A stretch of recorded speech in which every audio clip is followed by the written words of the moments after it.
Mr. Louis Ng.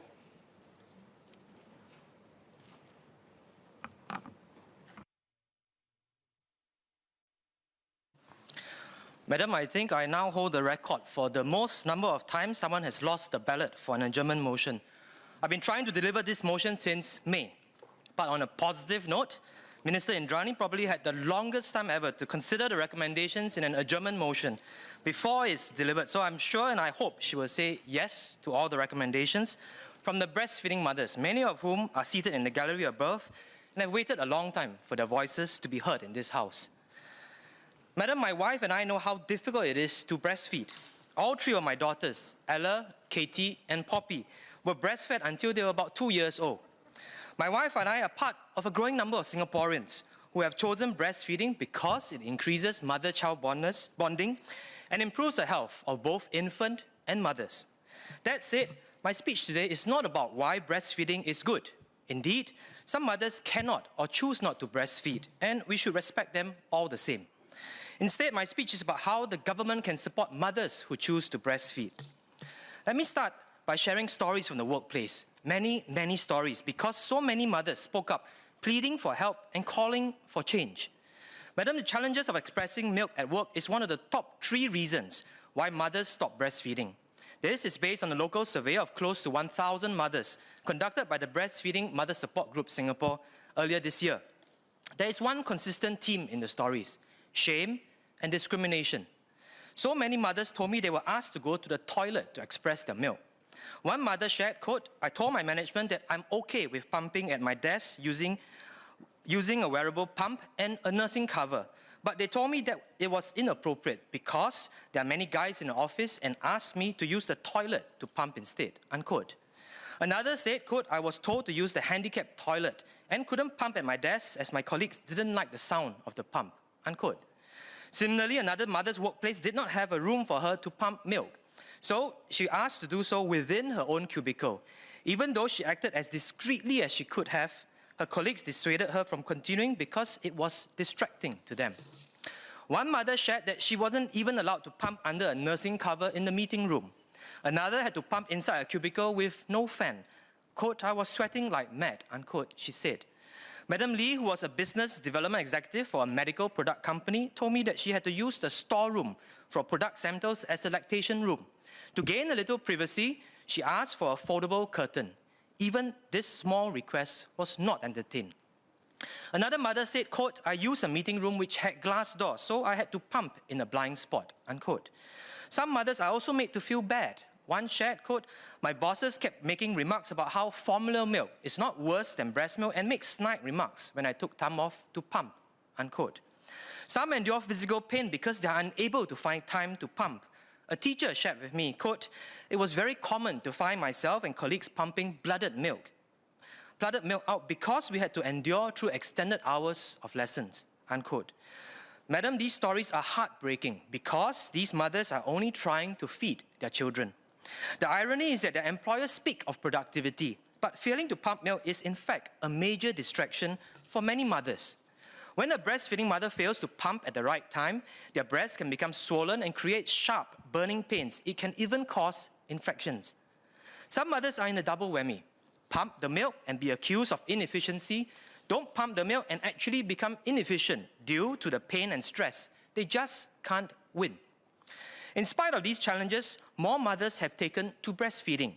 For exclusive breastfeeding for at least 6 months, the rate has increased from 1% in 2011 to a reported 38.2% in 2019. This is a tremendous increase of more than 38-folds in less than a decade.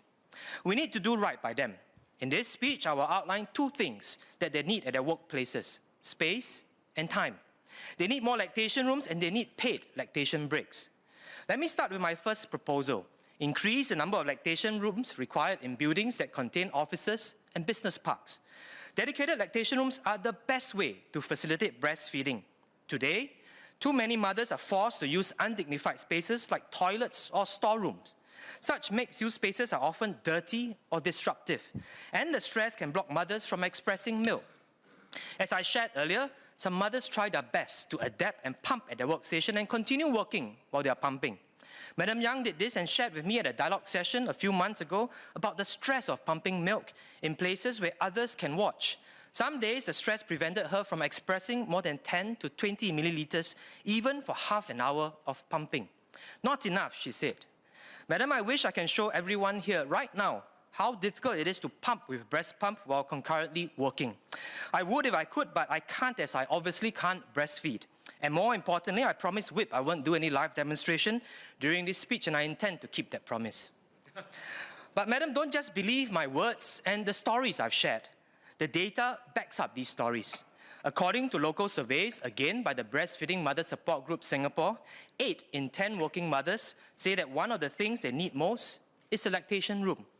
I do understand that many employers face both financial and physical space constraints in terms of providing a lactation room, especially SMEs.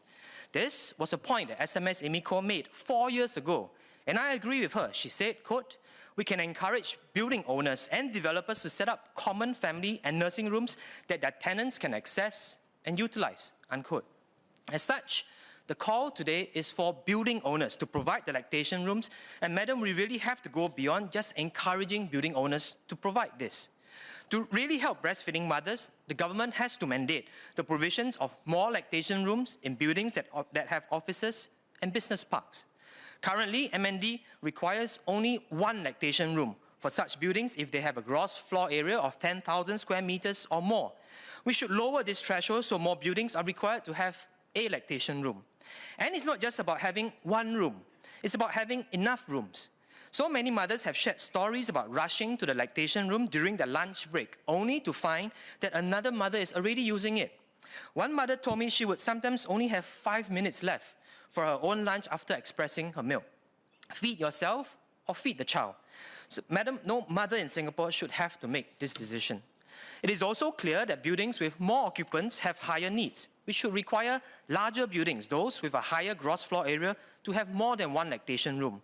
MND has said that gross floor area threshold is a base guideline meant to strike a balance between needs and the efficient use of space, and that some buildings go beyond these requirements. Indeed, as SMS Zaki Mohammed shared when we debated this issue 2 years ago, MND itself had 2 lactation rooms in the MND HQ within the floors they occupied, while MOM has 5 in its 2 office buildings. I appreciate the government going above and beyond for its employees, but what about all the women not working for the government? I also understand MND's point about having to use space efficiently, but we have always known that efficiency must be balanced against safety. In the UK, the issue of breastfeeding at work is considered a matter of workplace health and safety. Employers there cannot ask a breastfeeding mother to pump in unhygienic environments, such as the toilet. We must work towards a similar safety standard for our nursing mothers. In the next review on the Code of Accessibility in the Built Environment, will MND consider lowering the gross floor area threshold so that more buildings with offices and business parks will be required to have a lactation room? Will MND also consider increasing the number of lactation rooms required for larger buildings containing offices and business parks? My second proposal is that we legislate paid lactation breaks. Expressing milk takes time. On average, a session takes 20 to 30 minutes. But the problem is that many women simply do not have time at work to express milk.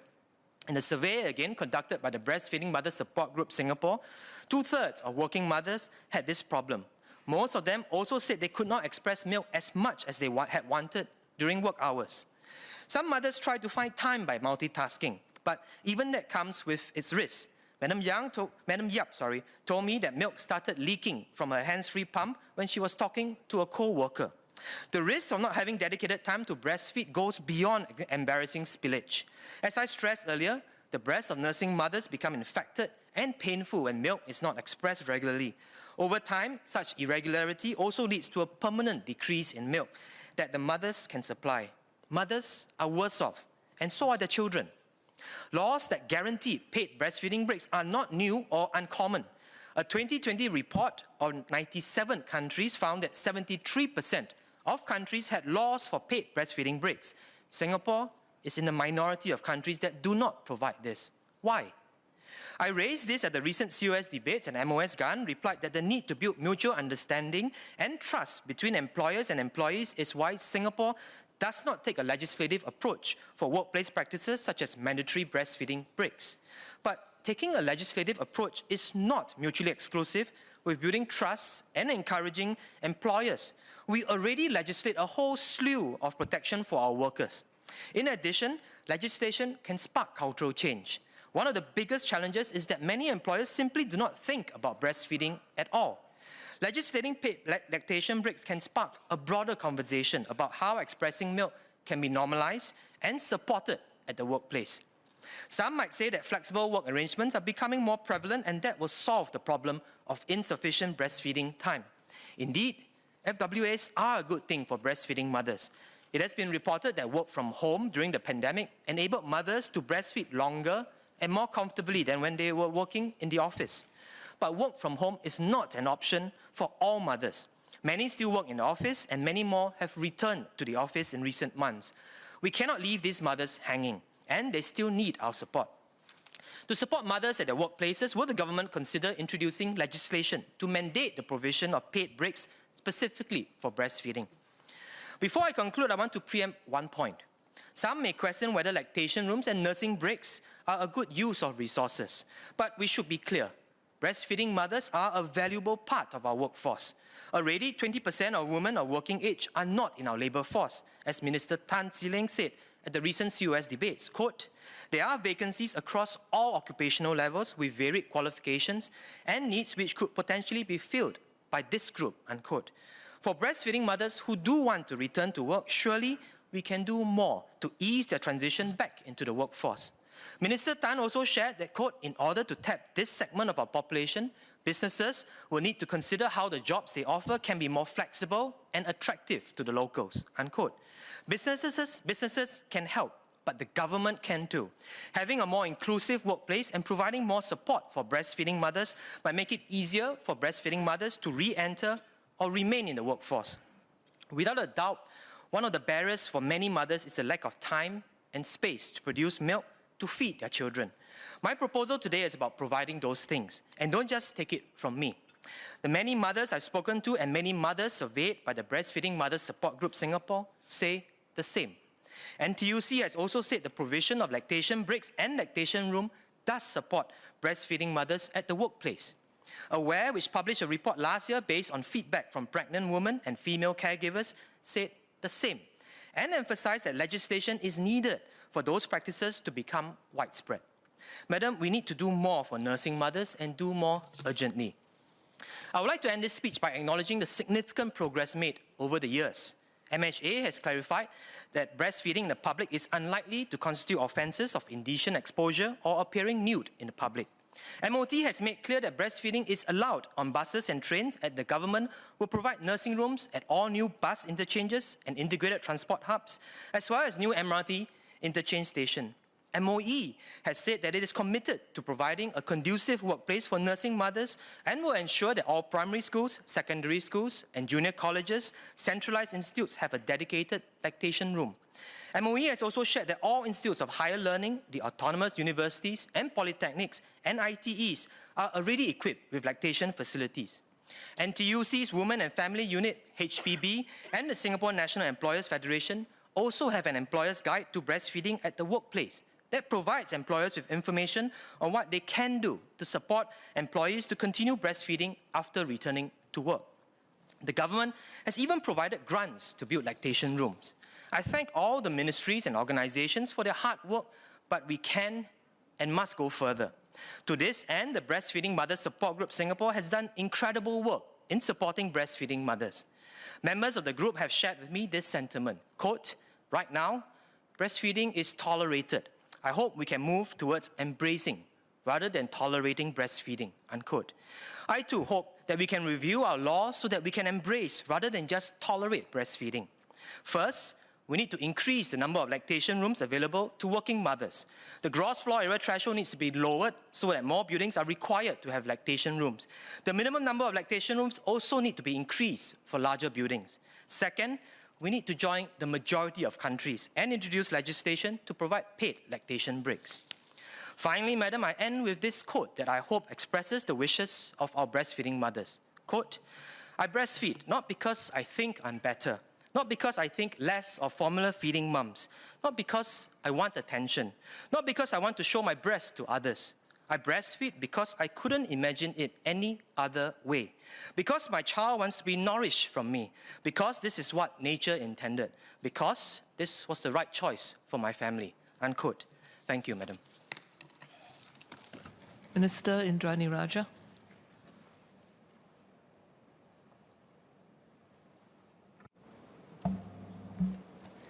Madam Deputy Speaker, first let me congratulate Mr. Lewis Ng on his perseverance in continuing to file for the ballot for this adjournment motion, and to time it so well that he made it for today, which is during the World Breastfeeding Week. So, you know, sometimes good things are worth waiting for. I would also like to thank Mr. Lewis Ng for sharing his suggestions on how we can create more inclusive workplaces for nursing mothers. Women are an important part of our workforce. Over the years, the number of working mothers has increased, and more women are choosing to continue breastfeeding after returning to work. The World Health Organization and Health Promotion Board recommend breastfeeding for up to 2 years or more after a child's birth to meet evolving nutritional requirements. It's not easy for working mothers to continue breastfeeding on top of juggling other work and family duties, so we empathize with them. And to support them, the government takes a two-pronged approach by first legislating and incentivizing the provision of lactation facilities, and second, promoting an inclusive, supportive work culture for nursing mothers. So let me elaborate on this. We recognize that nursing mothers need access to clean, comfortable, and private spaces where they can breastfeed their babies or pump milk. That is why we have progressively expanded building requirements for lactation rooms over the years. In 2014, BCA introduced requirements for new buildings and existing buildings undergoing major retrofits to provide family-friendly features such as lactation rooms. These requirements applied to building types that are visited frequently by families, including public infrastructure such as transport hubs and private retail developments such as shopping malls exceeding 10,000 square meters in gross floor area. In 2020, BCA extended the requirement to more building types, including offices and business parks exceeding 10,000 square meters in GFA. These regulatory enhancements resulted from regular reviews of the Code on Accessibility in the Built Environment. The latest review that led to the expanded lactation room requirement was carried out by a committee comprising representatives from social service agencies, trade associations and chambers, academia, and government agencies. The committee took 2 years to consult widely, study the needs of various segments of society and requirements in other jurisdictions, and take in industry feedback. Specifically on lactation facilities, the committee considered feedback that the demand for lactation rooms will vary depending on each building user profile. For example, the premises of a company that employs more women of childbearing age will need to have more lactation facilities. On the other hand, it may be impractical for a small building to have a room permanently set aside for lactation due to space constraints. The committee's decision to set aside one lactation room as the minimum requirement and a GFA threshold of 10,000 square meters for offices and business parks was to strike a balance between the need for such facilities and the building's constraints, especially with older and smaller buildings. We will continue to review the requirements from time to time. We will also take the members' feedback into consideration for our next review of the code, which will commence next year. Beyond legislation, the government also encourages and supports building owners to voluntarily provide more lactation facilities based on the needs of each building. We're heartened to see building owners from both the public and private sectors going beyond the code requirements to cater to their users. For example, Capita Spring is a large commercial development with 3 lactation rooms. Several developments with less than 10,000 square meters of GFA, such as Design Orchard and Raffles Hollandby, have also provided lactation rooms despite not being required to do so. Building owners who wish to retrofit their buildings with family-friendly features, such as lactation rooms, can tap on BCA's Accessibility Fund, or AF, which co-funds up to 60% of the construction cost of such features. To support more of such progressive building owners, BCA extended the AF on 1st August to all buildings built between 1990 and 2014, when the requirements for family-friendly features were first introduced. In recent years, alternatives to conventional lactation rooms have emerged. For example, the government co-funded a pilot of freestanding, ready-built lactation pods by local startup Go Mama for breastfeeding mothers visiting Sentosa. The pods are designed to be easily deployed to any location with an electrical power point and are targeted at premise owners who may have limited space to provide permanent lactation facilities. Such solutions will provide more options for premise owners to meet nursing mothers' needs. Madam Deputy Speaker, we recognize that infrastructure solutions alone are insufficient to support nursing mothers at work. From the stories that the member has told, it's quite clear that mindsets are key to this as well.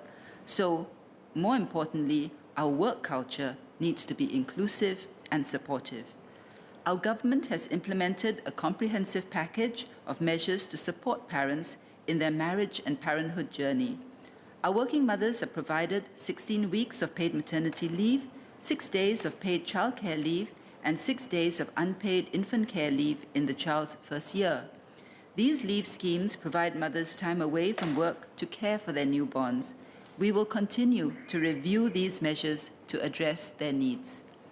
Working mothers experience various challenges juggling work and family. Beyond legislation, they need understanding bosses and colleagues. It is in the employer's interest to take care of the needs of all employees, including nursing mothers, as this improves staff retention and morale. It is also important that co-workers support one another, especially through difficult periods, such as when mothers return to work. Where there are infrastructural constraints, such as lack of space for dedicated lactation facilities, employers can bridge the gap with creative solutions and support from others in the workplace. Nursing mothers have shared stories of how their employers have repurposed existing office spaces into nursing facilities where there were previously none, and adjusting meetings and work schedules to accommodate nursing breaks. For example, Infineon Technologies supports nursing mothers at work by providing private lactation rooms and flexible work arrangements such as hybrid work and flexi hours. Together with our tripartite partners, we are supporting employers to do more for nursing mothers at work. We will continue to promote best practices with the Employer's Guide to Breastfeeding at the Workplace. NTUC also supports companies to adopt family-friendly practices under their Better Workplace campaign, which includes the provision of nursing facilities. These companies can also participate in the Made for Families initiative to be recognized as supportive employers. Fostering a family-friendly work culture requires everyone's support: supervisors, colleagues, and the wider community. Mindsets need to shift, and this could take time, but it must be done. Only when mindsets shift to genuinely embrace employees' diverse needs will we see real change on the ground. Let us therefore strive towards a workplace ethos of caring for our employees and co-workers, mutual trust, and a spirit of give and take.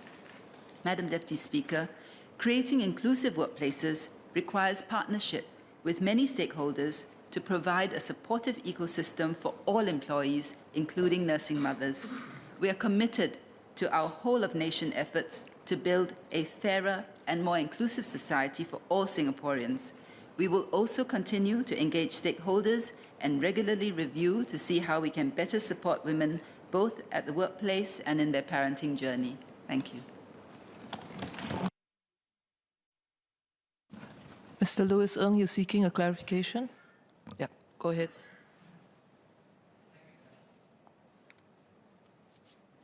Thank you, Madam. I thank Minister for the reply. I think she mentioned that there will be a review next year. Could I ask when the review will be completed? And again, as a matter of urgency, whether we can do the review earlier. I mean, the data that I shared showed that about a third of mothers are still breastfeeding when the infant is 6 months old, which means many are returning to work and needing the lactation room. Data shows that there is a lack of it now, and I'm wondering again when the review will be completed and whether we could expedite and do it this year instead of next year. Thank you. Minister Indrani. We are reviewing a whole range of things in support of marriage and parenthood. This obviously would be one of them. So my response to the member is that we will do it as soon as possible.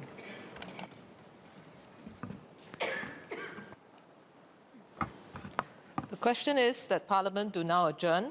As many as are of that opinion, say aye. Aye. To the contrary, say no. I think the ayes have it. The ayes have it. Order, order.